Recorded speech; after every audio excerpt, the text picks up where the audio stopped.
Hii hapa hivi ndio video original iliyotengenezwa na huyu dada.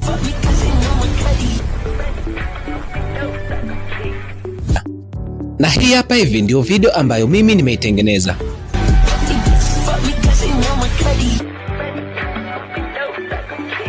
So guys, kupitia video hii nitakuelekeza namna ya kutengeneza video kama hizi. Hatua ya kwanza utakwenda kufungua ChatGPT kwenye simu yako.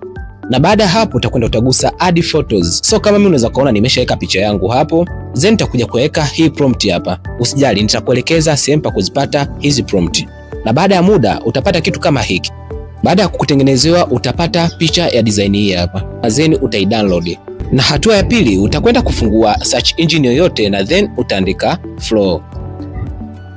Utagusa new project. Hapa simple kuandikwa text to video utapagusa. Then utagusa frame to video. Then utakwenda kuchagua ile picha yako ambayo umeisave muda si mrefu. Paste hii prompt hapa. Na video ambayo itatengenezwa itakuwa kama hivi. So then, na baada ya muda kidogo unaweza kuona utapata video kama hii.